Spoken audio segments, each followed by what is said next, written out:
நேயர்கள் அனைவருக்கும் வணக்கம். என் சமையல் அறையில் இன்றைக்கி நம்ம பார்க்க போகிறது ஒரு கருப்பட்டி பொங்கலும் அதோட கூட ஒரு கொழுக்கட்டையும். ஆக்சுவலாக வரலட்சுமி நோன்பு வருது. இந்த வரலட்சுமி விரதத்துக்கு நிறைய பேர் நிறைய விதமாக கொழுக்கட்டை பண்ணுவோம். ஸோ அந்த வகையில் இது பாரம்பரியமாக, இது ஸ்பெஷலாக ஒரு ட்விஸ்ட் அப்படிலாம் இல்லை. நம்ம பாரம்பரியமாக பண்ணக்கூடிய கொழுக்கட்டையை எப்படி பண்ணுறதுங்கிறது தான் பார்க்க போகிறோம். மெயினாக அந்த பூரணம். அடுத்தது பார்த்திங்கன்னா இந்த கருப்பட்டி பொங்கல். பொதுவாக பொங்கல் பண்ணும்போது நம்ம வந்து வெல்லம் சேர்த்து இந்த மாதிரி தான் நம்ம சாதாரணமாக பண்ணுவோம். சில பேர் வந்து பால்லையே வேக விட்டு பண்ணுவாங்க, சில பேர் பாலை கொஞ்சமாக ஊற்றி பண்ணுவாங்க. அந்த மாதிரி இல்லாமல் கருப்பட்டி பொங்கலுக்கு வந்து நல்ல ஆப்டான ஒரு காம்பினேஷன் பார்த்திங்கன்னா தேங்காய் பால். அந்த தேங்காய் பாலை வச்சு தான் இன்றைக்கி அந்த பொங்கலையும் பண்ண போகிறோம். ஸோ முதல்ல இந்த கருப்பட்டி பொங்கலுக்கு என்னென்ன தேவைன்னு பார்த்தோன்னா அதுக்கப்புறம் அதை எப்படி பண்ணுறதுன்னு பார்க்கலாம். கருப்பட்டி பொங்கல் செய்ய தேவையான பொருட்கள்: பச்சரிசி 1 கப், பாசிப்பருப்பு 1/2 கப், வறுத்து வேக வைத்து கொள்ளவும். கருப்பட்டி, வெல்லம் ஒன்றாக கலந்து கரைத்து வடிகட்டி கொள்ளவும். தேங்காய் பால் 1 கப், முந்திரி பருப்பு தேவையான அளவு, ஏலக்காய் தூள் 1 டீஸ்பூன், நெய் தேவையான அளவு. இப்போ இந்த கருப்பட்டி பொங்கலுக்கு தேவையான பொருள் நான் பார்த்தோம் இல்லையா. இதில் பார்த்திங்கன்னா நான் வந்து அரிசியும் பாசிப்பருப்பு, அதாவது 1 கப்பு அரிசினா 1/2 கப்பு பாசிப்பருப்பு. பாசிப்பருப்பு வந்து குவிச்சு அளக்காமல் நல்லா தலை தட்டி அளந்துக்கிட்டிங்கன்னா போதும். அரிசி மட்டும் கொஞ்சம் குவிச்சு அளந்துங்க. இது ரெண்டுத்தையும் தனித்தனியாக வறுத்துக்கணும். அரிசியும் வறுத்துக்கணும். அந்த அப்படி பண்ணும்போது நல்ல ஃப்ளேவர் இருக்குங்கிறனால நான் வறுத்துட்டேன். நல்லா அரிசியை தனியாக வறுத்துருங்க. அதுக்கப்புறம் பருப்பையும் தனியாக வறுத்துட்டு ரெண்டுத்தையும் ஒன்றா சேர்த்து ஊற போட்டு 3.5 கப்பு தண்ணி, இதுக்கு 3.5 கப் தண்ணியில் வேக வச்சு நல்லா குழைய வேக வச்சு எடுத்து வச்சுங்க. இதை வறுத்ததுக்கு அப்புறமா கழுவிட்டு ஒரு 10-15 நிமிஷம் ஊற விட்டிங்கன்னா ஓரளவு கொஞ்சம் நல்லா ஊறி வெந்து வரும்போது நல்லா வந்துடுது. இப்போ அந்த மாதிரி வேக வச்சு எடுத்துருக்கேன் பாருங்கள். இது இந்த மாதிரி வறுத்து வேக விடும்போது அது அரிசியாகட்டும் பருப்பாகட்டும் ஒரு நல்ல மனம் கொடுக்கும். அதனால தான் இது இந்த மாதிரி பண்ணுறது. அதே மாதிரி இப்போ நான் வெல்லம் இதெல்லாம் பாக காய்ச்சி வச்சுருக்கேன். அளவுன்னு பார்த்திங்கன்னா இதுக்கு 2 மடங்கு நம்ம போட போகிறோம்.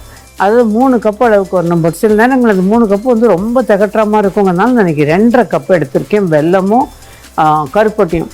இதில் வெல்லத்தோட கருப்பட்டியோட விகிதம் வந்து உங்களோட இஷ்டம். நீங்கள் அதிகமாக கருப்பட்டி விரும்புனீங்கன்னா அதிகமாக, அதாவது 1.5 கப்பு கருப்பட்டி 1 கப்பு வெல்லம், அல்லது வைஸ் வர்சா இந்த மாதிரி மாற்றி பண்ணிக்கலாம். ஸோ இன்றைக்கி நான் எடுத்திருக்கிறது கருப்பட்டி 1 கப்பும் வெல்லம் 1.5 கப்பும் எடுத்திருக்கேன். ஸோ இதை நல்லா ஒரு பக்கம் கொஞ்சமாக 1/2 கப்பு தண்ணி ஊற்றி நல்லா கரையை விட்டு வடிகட்டி ரெடியாக வச்சுருக்கணும். ஏன்னா அது கருப்பட்டியிலையும் கல் மண் இருக்கும், வெல்லத்துலேயும் கல் மண் இருக்கும். அதனால் கருப்பட்டியும் இது ரெண்டையும் ஒன்றா போட்டு நல்லா கரையை விட்டு வடிகட்டி எடுத்து வச்சுருக்கேன். இப்போ இதுவும் நல்லா வெந்துருச்சு. இனி இதை ஊற்றி நல்லா திரும்ப வேக விடணும். இப்போ இதோடு சேர்த்துடலாம். இதுக்கு ரொம்ப தண்ணி ஊற்றுனீங்கன்னா நீங்கள் கிளற நேரம் அதிகமாகும். அளவாக தண்ணி ஊற்றி கொதிக்க விட்டிங்கன்னா கிளற நேரம் கம்மியாகும். இதை ஊற்றும் போதே இதில் ஓரளவு கொஞ்சம் பெரிய டீஸ்பூனால 1 டீஸ்பூன் நெய், நல்ல ஒரு நெய்யை ஊற்றிடலாம். இதுவும் சேர்ந்து வேகும்போது ஒரு நல்ல மணத்தை கொடுக்கும். ஒரு 5 நிமிஷம் நல்லா சேர்ந்து வரணும். அதுக்கப்புறம் பார்க்கலாம். இப்போ இது ஓரளவுக்கு நல்லா வத்தி வந்திருக்கு பாருங்கள், சேர்ந்தா மாதிரி வந்திருக்கு. இப்போ இதில் கொஞ்சம் தேங்காய் பால் நம்ம சேர்த்துடலாம்.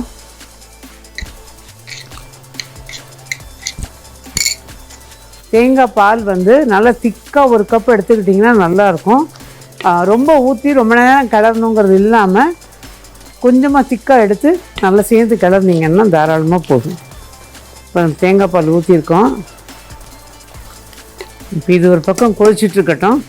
இந்த பக்கம் முந்திரி வறுக்குங்க இல்லையா, அதுக்கு ஒரு பேன் போட்டுக்கலாம்.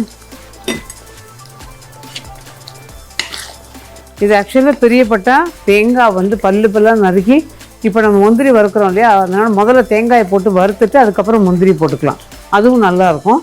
பட் இது வந்து வீட்டில் வயசானவங்க இருந்தாங்கன்னா நமக்கு வந்து இந்த பல்லில் கடித்து சாப்பிட கஷ்டப்படுவாங்க. அந்த மாதிரி இருக்கிறதா இருந்தால் நீங்கள் வெறும் முந்திரி மட்டும் வறுத்து போட்டுக்கலாம்.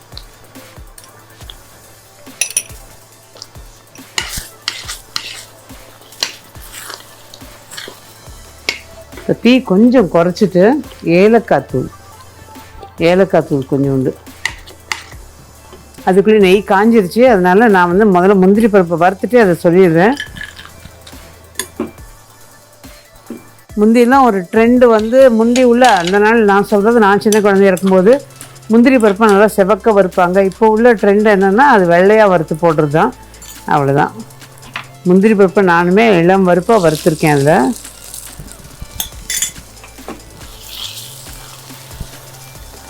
நான் எல்லா நெய்யும் அதில் ஊற்றலை. ஏன்னா காஞ்சதுன்னா அந்த நெய்க்கு வாசனை கொஞ்சம் மாறுபடும். அதனால் அந்த இளங்காய்ச்சல் நெய்யாக இருந்தால் நீங்கள் காய்ச்சி ஊற்றுற போது கரெக்டாக இருக்கும்.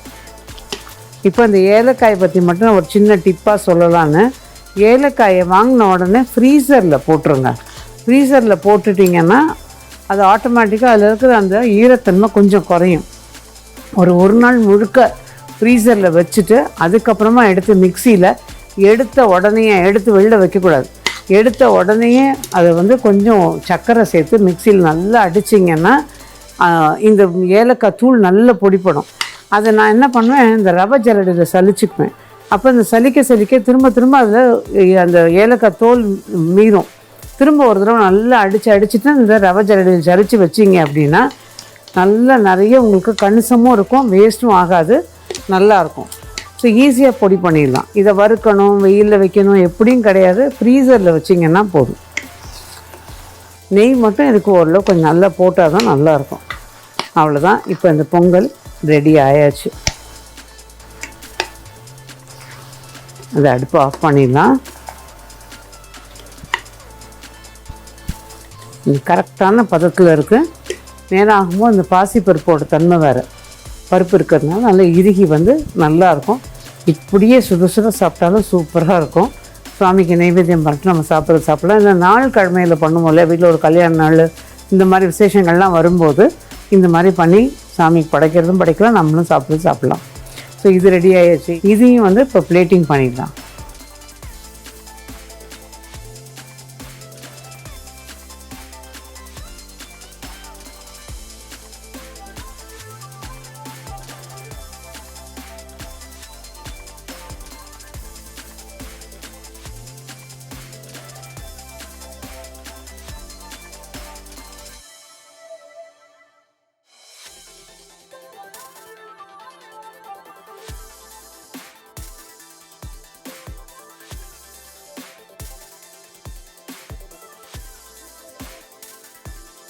கருப்பட்டி பொங்கல் செய்ய ஒரு சின்ன ரீகேப்.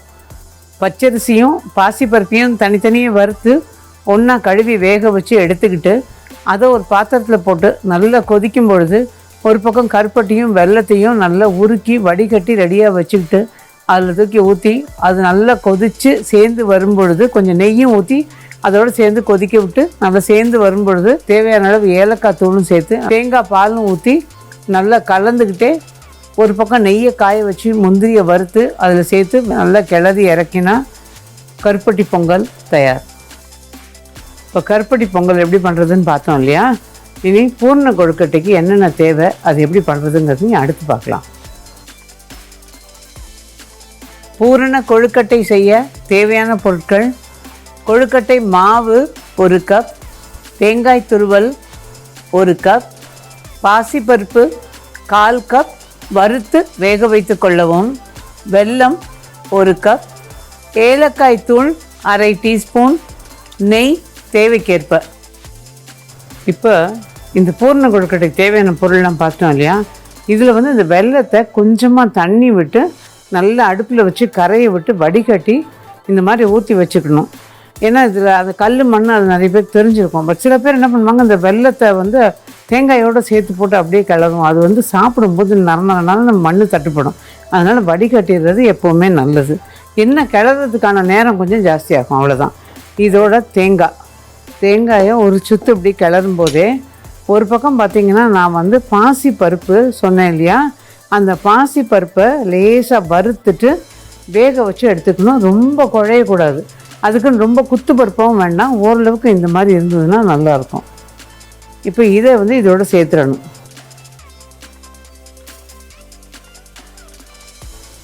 கிளறும் போதே ஏலக்காய் தூள் கொஞ்சமாக அதுக்கு, அவ்வளோதான். இதை வந்து விருப்பப்பட்டால் முந்திரி வந்து கொஞ்சம் போல் பொடி பண்ணி போட்டுக்கிறவங்க போட்டுக்கலாம், நல்லாயிருக்கும். அல்லது இப்படியே கிளறினாலும் நல்லாயிருக்கும். பட் கடலைப்பருப்பும் வேக வச்சு சில பேர் கிளறுவாங்க. கடலைப்பருப்பு பூரணம் நான் வந்து தேங்காய் பூரணத்தோட பாசிப்பருப்பும் வறுத்து சேர்க்குறோம். ஸோ இந்த ரெண்டும் ஒரு நல்ல, அதுவுமே ஒரு நல்ல காம்பினேஷன். இந்த பாசிப்பருப்பு வறுத்து சேர்க்கும்போது நல்ல ஒரு மணத்தை கொடுக்கும். இப்போ இது நல்லா சேர்ந்து வர மாதிரி கிளறிக்கணும். இப்போ சேர்ந்த மாதிரி வந்துருச்சு பாருங்கள். இது தாண்டி நம்ம நல்ல சுருளை கிளறணும்னு அப்படி இதுக்கு அவசியம் கிடையாது. இது ஆற ஆற கொஞ்சம் இறுக்கி கொடுக்கும். இப்போ இந்த நேரத்தில் இதுக்கு ஜஸ்ட்டு ஒரே ஒரு டீஸ்பூன் நெய், இந்த வாசனைக்கு. இது வந்து ஆறும்போது கொஞ்சம் இறுகுன ஸ்டேஜுக்கு வந்துடும்.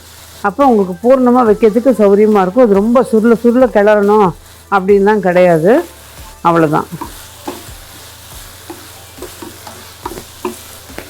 இது இருக்குது பாருங்கள், சேர்ந்து வந்திருக்கு பாருங்கள்.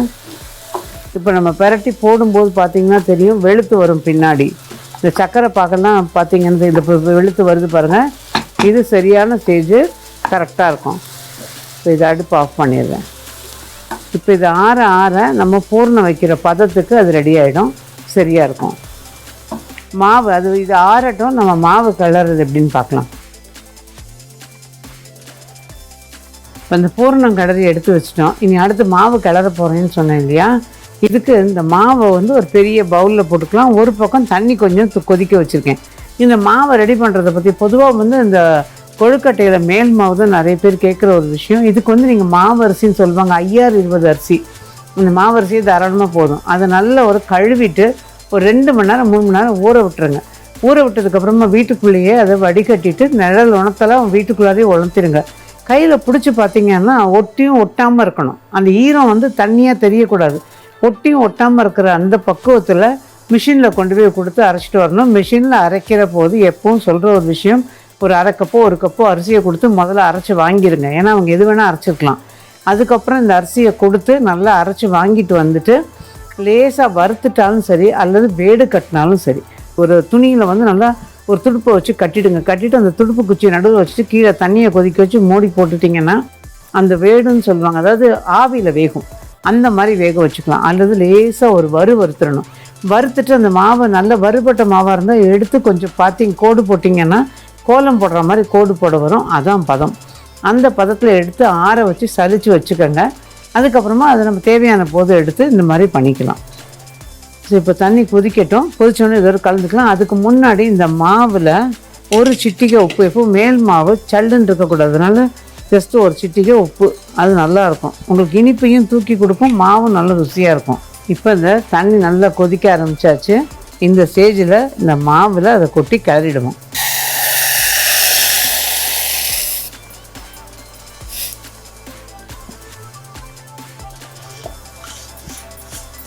நம்ம கொதிக்க வச்ச தண்ணி பத்தலைன்னா திரும்ப தண்ணியை கொதிக்க வச்சு சேருங்க, பச்சை தண்ணி சேர்க்காதீங்க.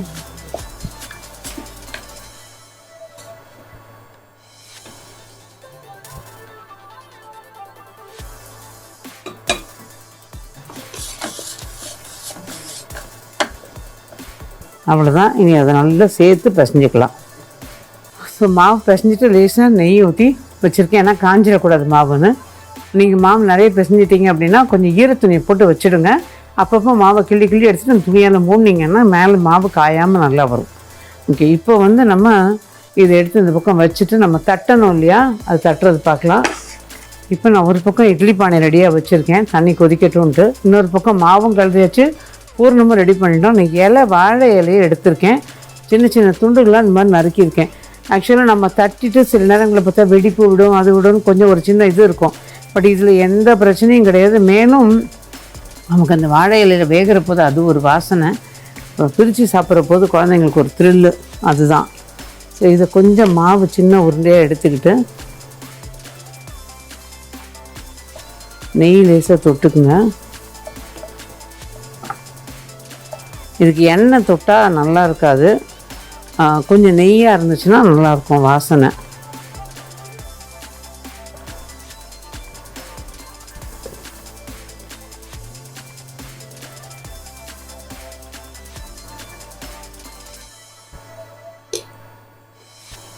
பூர்ணம் இன்னும் கொஞ்சம் வைக்கலாம், பூர்ணம் கொஞ்சம் கூட இருந்தால் சாப்பிடும்போது நல்லாயிருக்கும். ஸோ இதை வந்து இந்த இலையோடு சேர்த்து அப்படியே மடிச்சிடுங்க.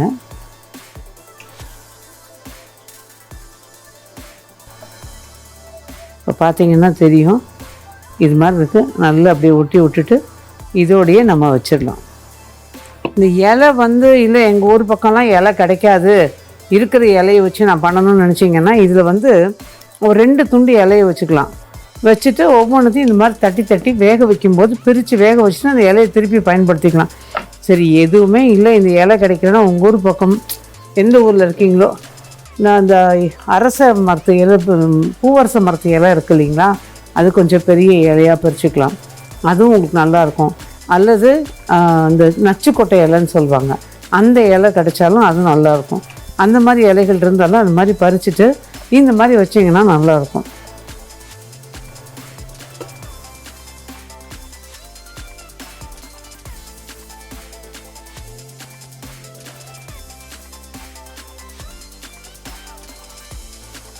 இப்போது இந்த மாதிரி பண்ணுறோம் இல்லையா, இது கையில் பண்ணுறதா இருந்தால் நான் அடுத்து பண்ணுறேன் அதில்.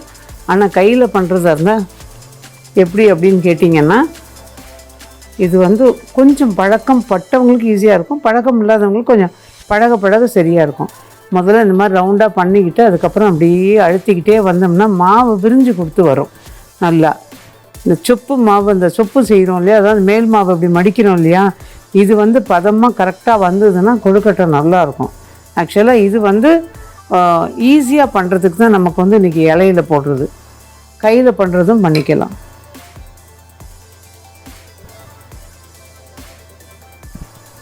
இந்த மாதிரியும் பண்ணிக்கலாம். இப்போ தண்ணி ஒரு பக்கம் கொதிச்சிட்ருக்கு, செஞ்சு வச்சதை இப்படி வச்சிடலாம், இலையோடையே வேக வச்சிடலாம்.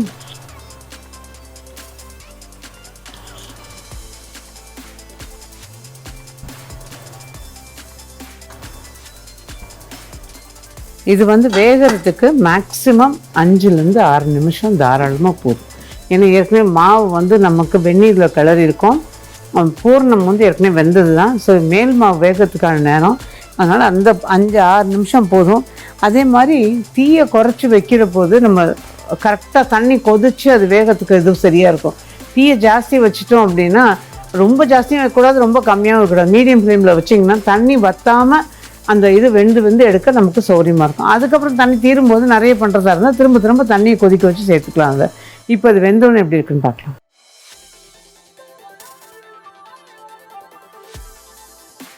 இப்போ 6 நிமிஷம் ஆயாச்சு, அவ்வளோதான். இப்போ இது நம்ம எடுக்க வேண்டியதுதான்.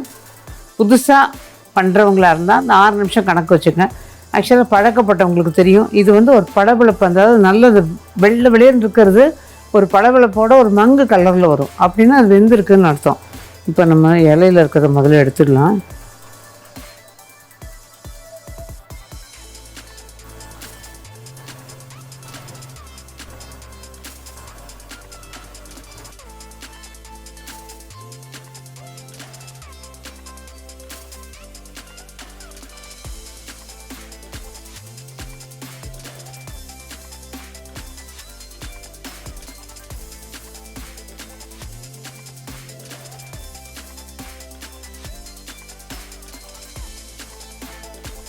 பூர்ண கொழுக்கட்டைக்கு ஒரு சின்ன ரீகேப். ஒரு கடாய் வச்சு அது லேசாக காயும் போது நல்லா உருக்கி ரெடியாக வச்சுருக்கிற வெல்லம், தேங்காவோட இதையும் சேர்த்து நல்லா கிளறி அதோட கூடவே வேக வச்சு வச்சுருக்க வறுத்த பாசிப்பருப்பு அதையும் அதோடு சேர்த்து நல்லா கிளறிட்டு ஏலக்காய் தூளும் கொஞ்சம் நெய்யும் போட்டு கிளறி இறக்கணும் அப்படின்னா பூர்ணம் தயார். ஒரு பாத்திரத்தில் கொழுக்கட்டை மாவு சேர்த்துக்கிட்டு சிட்டிகை உப்பையும் போட்டுக்கிட்டு தண்ணியை நல்லா கொதிக்க வச்சு இந்த மாவில் கொட்டி நல்லா கிளறி திரண்டு வர மாதிரி பண்ணி பிசைஞ்சு எடுத்துக்கிட்டு வாழை இலையில் எண்ணெயை தடவி இந்த மாவுலேருந்து சின்ன உருண்டை எடுத்து தட்டிட்டு இந்த பூர்ணத்தை நடுவில் வச்சு மடிச்சுட்டு இதே மாதிரி எல்லாத்தையும் பண்ணி, அல்லது கையில் பண்ணுறதா இருந்தாலும் கையில் சொப்பு மாதிரி பண்ணி பூர்ணத்தை வச்சு உள்ளே மடிச்சுட்டு எல்லாத்தையும் சேர்த்து இட்லி பானையில் தண்ணி கொதிச்சிட்ருக்கும்போது இதையும் சேர்த்து நல்லா வேக வச்சு ஒரு 5லேருந்து 6 நிமிஷம் எடுத்தோம் அப்படின்னா பூர்ண கொழுக்கட்டை தயார். இப்போ இந்த பூர்ண கொழுக்கட்டை தயார் பண்ணியாச்சு. இந்த மாதிரி ஒரு ஈஸியாக இலையில் வச்சே நீங்கள் பண்ணி வேலையை முடிச்சுக்கலாம். அதுக்கப்புறம் என்ன உடையிலையாங்கிற பயம் இல்லாமல் பண்ணிக்கலாம். இன்னொன்று என்னென்னா, நல்ல பேஸு ஃப்ளாட்டாக இருக்கிற டபரா எடுத்துக்கிட்டு ஒரு இலையில் எண்ணெய் தடவிட்டு நம்ம வச்சோம் இல்லையா, அந்த மாதிரி மாவு வச்சு இன்னொரு இலையிலையும் எண்ணெய் தடவி வச்சுட்டு அந்த டபராவால் ஒரு அமுக்குனீங்கன்னா அழகாக ரவுண்டாக வந்துடும். பூரணை வச்சு மடிச்சுட்டு அப்படியே வேக வைக்க வேண்டியது. ஆக்சுவலாக இந்த இலையில பண்ணுறது ரொம்ப ரொம்ப சீக்கிரமும் ஆகும் வேலை நமக்கு. இது வரலட்சுமி நோம்புக்கு மட்டும் இல்லாமல் விநாயகர் சதுர்த்தி, நவராத்திரி எல்லா விசேஷங்களுக்கும் இந்த கொழுக்கட்டையை பண்ணி நம்ம சாதாரணமாக படைக்கிறது, நம்ம படித்து சாமி கும்பிடலாம். நம்ம சாப்பிட்றதும் நல்லா சாப்பிட்லாம். ஆக்சுவலாக ஹெல்த்தியான ஒரு விஷயம்.